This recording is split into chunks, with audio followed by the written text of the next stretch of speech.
Howdy Tamers, and welcome to my reading of Digimon Liberator Debug, Chapter 23, Part 1. Similar to my previous readings, I'm not a professional voice actor, so if the voices change episode to episode or line to line, I'm just doing the best that I can. I recommend still heading over to the official release on DigimonCard.com if this is your primary way of consuming the Liberator web novel. Partially so Bandai still gets the site visits, but also because most chapters of Liberator, like Digimon Seekers, have art. So please head over to the official novel release on DigimonCard.com. I also am sort of recovering from a little bit of a migraine at the moment, so my apologies in advance if I'm a little bit less energetic than normal. I'll still try to do my best, but just a heads up. And with all that out of the way, let's continue on to Digimon Liberator Debug, Chapter 23, Part 1. Debug. Chapter 23, Part 1. A corner of Cross Connectia, a town inhabited by machine Digimon. Among the environment of dense forests, canyons, and snow-capped mountains covering most of the land, this town was an anomaly. Yet, the travellers who visited never felt this harmony between this place and its surroundings. This patchwork of tin scraps created by Digimon across the generations was both as organic and irregular as ivy growing in forests or cacti standing in deserts. The steel, rust and machine oil in this town were indeed natural.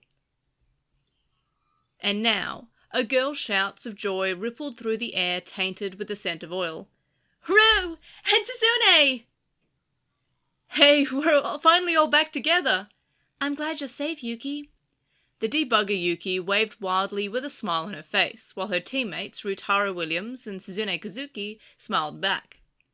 Behind them were their partners, Frigimon and Tyrannomon, who were happy to be reunited after several days of travelling. "Thank goodness! I was, totally panicked, whoa, when no one was there. I seriously thought it was 100% doom when I heard that everyone got separated.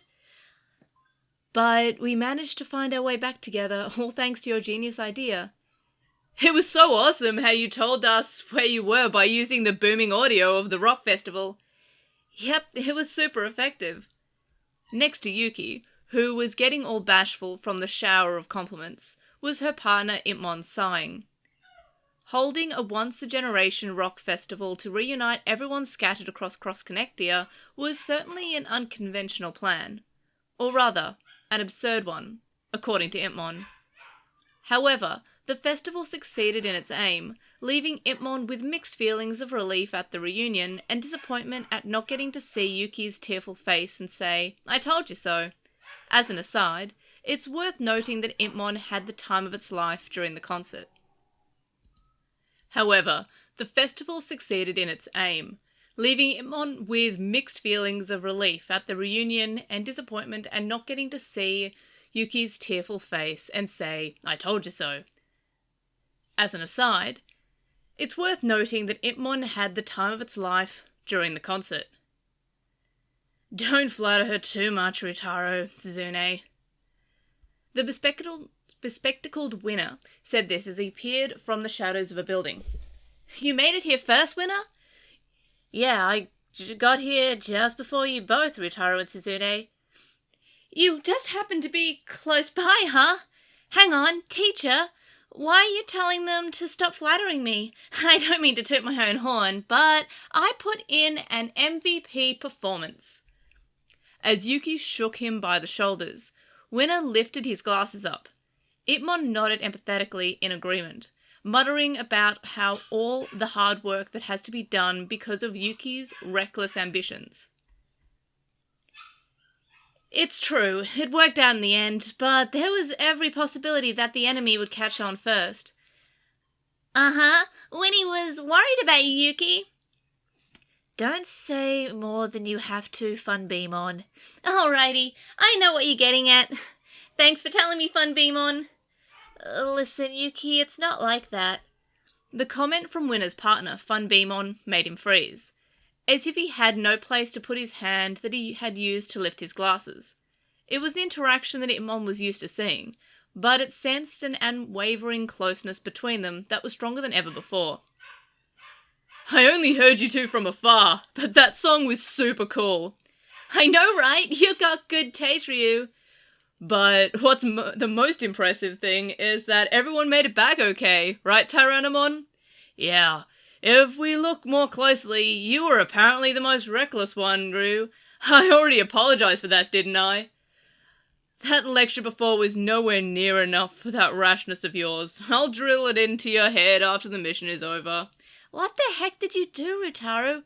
Well, Taken aback by Itmon's simple question, all Rutaru could do was scratch his head. The sight of Tyrannomon huffing an annoyance next to him suggested that he had already been given an earful. Frigimon. Huh? What's up, Suzune? Everyone looks so much stronger now. You think so? Suzune and Frigimon's somewhat philosophical conversation could be heard from behind. Suzune always played the role of the stern protector, but Itmon noticed that there was a slight tinge of joy in her voice. Her partner, Frigimon, picked up on this as well, naturally, and its voice carried a hue of happiness. Maybe you're the one that changed, Suzune. Perhaps. Actually, definitely, Suzune muttered with glee. I haven't felt this excited in so long. Itmon watched the group chat away and sighed. Jeez. What's wrong, Itmon? Not again. Every little sigh is always picked up by this pesky partner of mine. It's nothing. I was just thinking that everyone here totally rocks. Huh? What the heck? Like, they're super very good? You're completely off. Well, super very good does seem appropriate this time. Despite being irate over having its feelings constantly summed up by weird phrases, Itmon nodded quietly to itself. Digimon Liberator Side Story. Debug Chapter 23, Part 1. Resolve. Part 1. No way! I can't believe that's what everyone went through! At the edge of the town, Yuki's exclamation rang out inside a room in the home of Rebellymon, who helped her. Itmon sat next to her as their teammates explained their ordeals, and some expression of sympathy or admiration might have been in order. However, that sounds like so much fun! I'm super jelly! Yuki glanced at everyone with a genuine look of envy. Winner beat Itmon to the punch in sighing with dismay. What kind of reaction is that to all the suffering we've been through? I mean, you got to meet a lot of different Digimon, right? That's totally awesome! Yeah, it was awesome. I was scared at first, though, because I thought they were all like Mistymon and hated humans. Right. It seems that only the Guardians, Mistymon's group, view humans as their enemy. They're the major obstacle for rescuing Coolboy, so we need to focus on figuring out what to do about them. Guardians.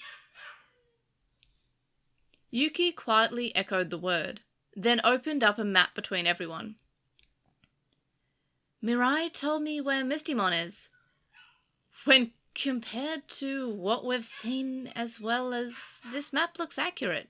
Mirai always does great work. Huh? Do you know Mirai, Suzune? Yes, because of my position, there's no doubting her work. I'm sure Mistymon's group is here. Itmon stared at a point on Mirai's map. The fortress of Mistymon's group, the Guardians, could be found deep in the forest near the town they were currently at. The world of Cross Connect here isn't very big. I'd say it would take less than a day to cover that distance. The roads might be rough, but we can manage with the help of Tyrannomon and the others. Itmon knew why Rutaru sounded so impatient. It was highly likely that both Coolboy and the captured Altia were with the Guardians. Given the hatred Mistymon and the others harboured for humans, there was no guessing how much time they had left. Coolboy and his physical body, and Altia, the artificial intelligence, were in a situation where death in the digital world could truly be fatal. Nothing too bad should happen since Altia's got Espimon, right? Right, but it'd still be best to hurry. The fact that Suzune, who would usually be the one to placate the panicked teammates, was in agreement was a testament to how dire the situation was. But what do we do when we confront Mistymon? Winner sounded glum. This was the biggest topic that had to be decided upon in their final strategy meeting. As there are almost no Mega Digimon in this world, I'm sure we'll win if Funbeamon and the others digivolve to their Mega forms. Aside from that, there's also nothing they can do if we challenge them to a card battle. But that would make us invaders, no different from the rogue NPCs. Frigimon thumped its chest in front of the downbeat Funbeamon and winner. I should be able to drive them away without deleting them, just like back in Punjimon Village. You can't do that, Frigimon. Judging from the first battle, the enemy's numbers are huge. Who knows what they'll do to their hostages while we're having a hard time handling them? Humph. Silence fell upon the group. The kind of silence Itmon hated. Nobody could come up with anything, making Itmon want to scream out in frustration over the cloud of indecisiveness hanging over them. This time, however, Yuki meekly raised her hand, sparring Itmon from having a confirmation. Could we maybe talk it out? That would be the best solution if possible. Ryutaro crossed his arms as well. Mistymon and the others have an extreme hatred for humans. I don't know if they'll be open to a conversation. As he furrowed his brow, Yuki tilted her head in confusion. Do you really think so? Mistymon and the others are angry, right? They're mad, full of hatred, and are doing all they can to chase us. Yeah, so trying to talk to them would be off the table. I think it's possible to talk to those who are as earnest as them. Ryutaro couldn't help but look up in response. Mistymon is really mad at Coolboy and thinks that we're to blame for the rogue NPCs. It'll be pretty tough, but talking isn't the tough part. It's getting them in the mood to talk. Yuki. But if we're able to talk to them and clear up the misunderstandings, then we might all get along. I want to be friends with Mistymon because... Yuki clenched her fist in front of her chest. Being seriously angry means that you seriously want to protect something. If it's a Digimon who's able to devote itself that much, then I think I want to get to know it a little bit more. Winner and the others looked at each other as if caught off guard by what Yuki had said. Itmon, standing next to Yuki, shrugged its shoulders at their response. You haven't made your point clearly, Yuki. This always happens when you get your emotions control your words. What? Did I say something weird? No, you're right. On any other day, Itmon would apathetically dismiss such an utterance from Yuki. However, it raised its finger as if to say that it would explain on her behalf.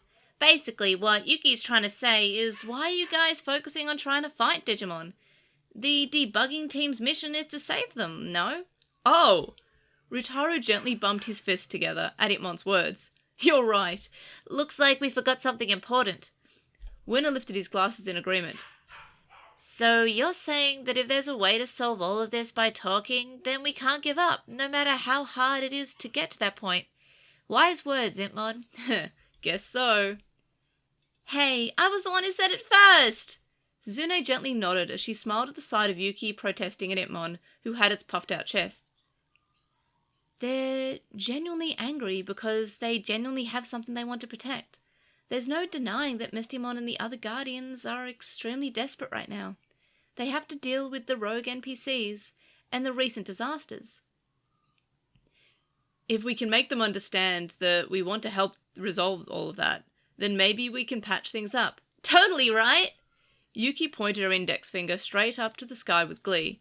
Then that settles it! We'll talk to Mistymon and the others and get them to release both Coolboy and Altia. It'll be tough, but this is totally a debugging team-style strategy.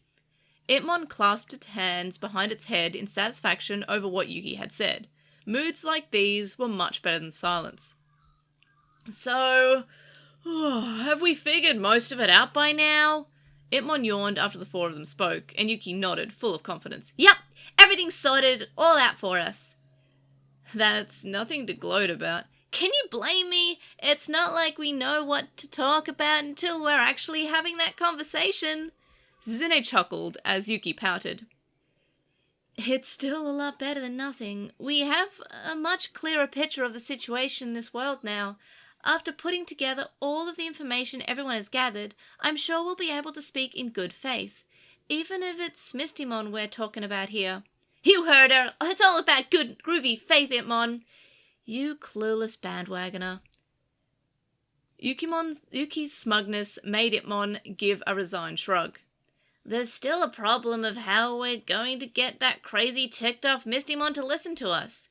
Don't bother asking Yuki because she's only got a monkey playing the cymbals in her head. Hey, Itmon, can you not make assumptions like that? Then have you got any bright ideas? Go with the flow? Point proven.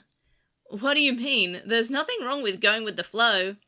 Winner, Rutaro, and Suzune all glanced at their partners as Yuki and Itmon had another one of their noisy arguments. Then, listen, speaking of bright ideas, I might have one.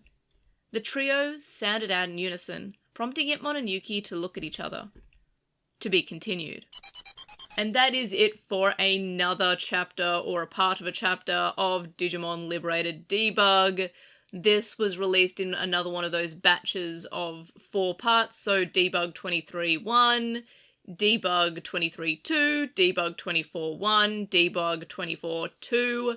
So I'll be recording those over the next little bit and releasing them over on podcast catches and of course YouTube, so stay tuned for that, and of course Patreon, of course.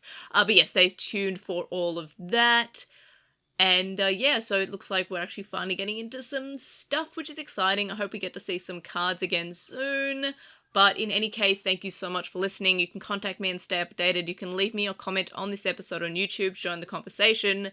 And for a full list of ways to find the podcast across the internet, that's YouTube, TikTok, Twitch, and Twitter, head over to my Linktree, which is linktr.ee/LostinTranslationmon. If you enjoy the podcast or my videos or anything else, you can show your support by signing up on Patreon and get some cool rewards and help me hit some milestones. And thank you to my current supporters on Patreon, Stephen Reeves, who is 164 on Archive Our Own, Kadawashi, Neobu, who says you should follow Chisai on Twitter at Chisai236, Lismet, who is Lekmon on Tumblr, Nicholas, Magnus, Lucas, Jason105, Patrick, Jason, Shelby, Digital Hazard, who's on Twitch at Digital Hazard, Tropiumon, Vmon, Tamer, Kasai, Big Bad, Beetleborg, Flavin, Bent Archer, Cappy, Cyber, and Voltic Halberd. You can also make a donation on PayPal, which can be found linked in the description. It's paypal.me/airjamon. You can also donate to me on my Coffee account, which is ko-fi.com/airdra. And again, thank you so much for listening. If you're listening/watching this on YouTube, please do the like, comment, subscribe thing. And of course, I'll see you in the next one. Bye!